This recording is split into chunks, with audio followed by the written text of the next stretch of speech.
जो प्रश्न पत्र है अवकल समीकरण, इसकी अपने को सबसे पहले प्रस्तावना देखनी है, यानी कि अवकल समीकरण क्या होती है। इसमें चरों, स्वतंत्र चर, परतंत्र चर, इनके सापेक्ष अवकलज, इसके अलावा चर एवं अचर, इन सबको मिलाकर एक समीकरण बनाई जाएगी। ये अवकल समीकरण होगी। तो सबसे पहले हम क्या करेंगे कि इस अवकल समीकरण के बारे में कंप्लीट जानकारी लेंगे, फिर इसकी डिग्री निकालेंगे और इसका ऑर्डर भी हम ज्ञात करेंगे। आज का अपना यही सारा कार्यक्रम है।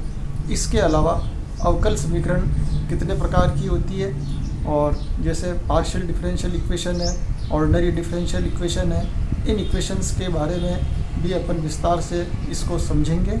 और फिर उसके बाद ऑर्डिनरी डिफरेंशियल इक्वेशन भी दो प्रकार की होती है। इन सब चीज़ों का हम अध्ययन करेंगे। सर्वप्रथम अवकल समीकरण की परिभाषा। जिन समीकरणों में स्वतंत्र चर, परतंत्र चर तथा एक या अधिक परतंत्र चरों के स्वतंत्र चर के सापेक्ष अवकलज भी विद्यमान हों, उन्हें हम अवकल समीकरण कहते हैं। अवकल समीकरण के प्रकार। साधारणतया अवकल समीकरण दो प्रकार की होती है। साधारण अवकल समीकरण, जिसे हम ऑर्डिनरी डिफरेंशियल इक्वेशन कहेंगे, और दूसरी आंशिक अवकल समीकरण, जिसे पार्शियल डिफरेंशियल इक्वेशन कहते हैं। ऑर्डिनरी डिफरेंशियल इक्वेशन में ये वो अवकल समीकरण होती है जिसमें केवल एक ही स्वतंत्र चर के सापेक्ष एक या अधिक कोटि के अवकलजों का प्रयोग होता है। जैसे dy/dx प्लस xy² बराबर cos x, d2y/dx² बराबर माइनस cos x।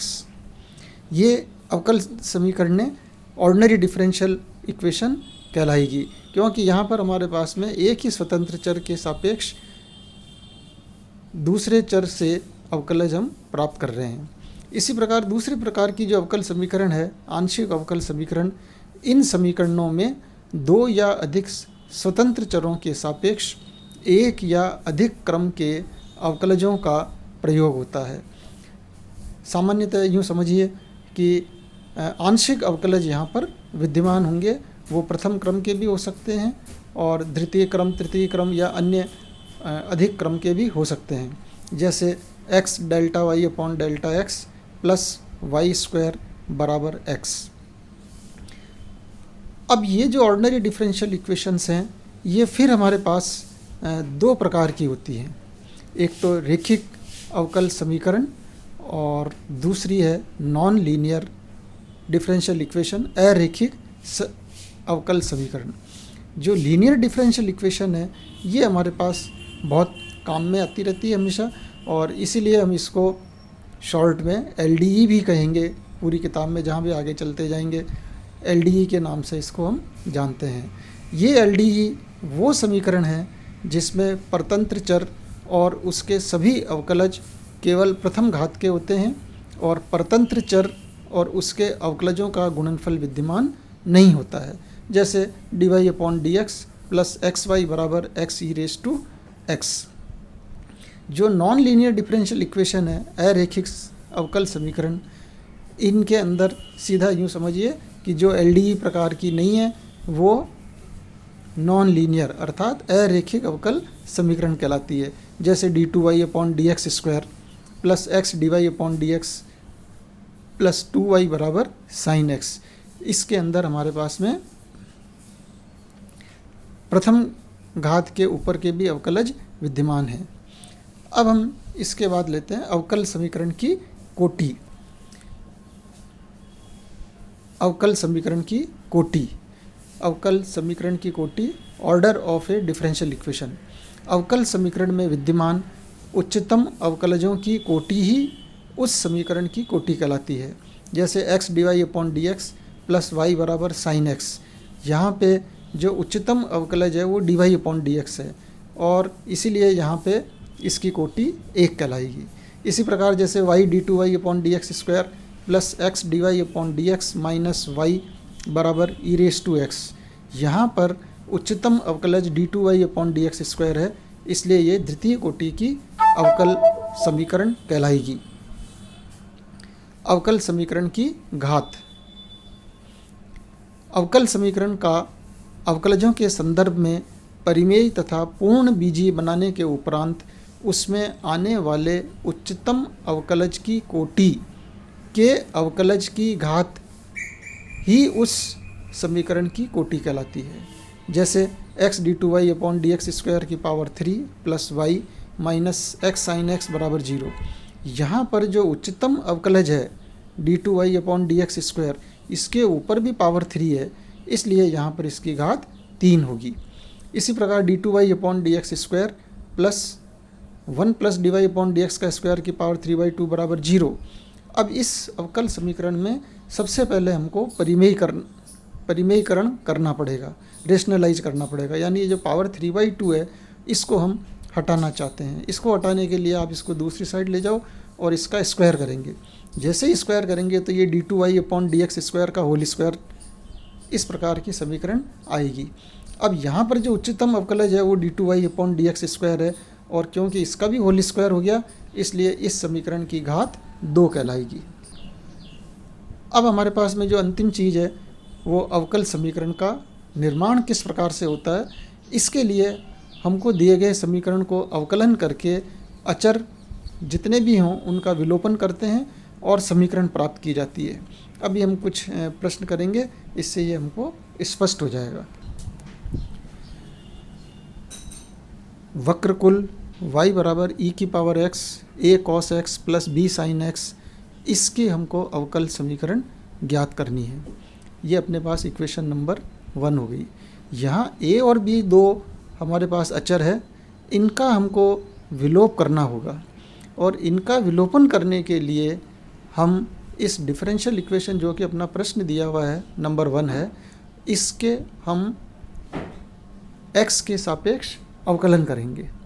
एक बार अवकलन किया dy अपॉन dx, क्योंकि ये अपने पास प्रोडक्ट ऑफ टू फंक्शन है, e रेस टू x का पहले करेंगे, e रेस टू x, ये ऐसे का ऐसे ही बाकी शेष, plus e raise to x into cos x का differentiation minus sine x into a plus b ऐसे का ऐसे ही, और साइन x का डिफरेंशिएशन कॉस x।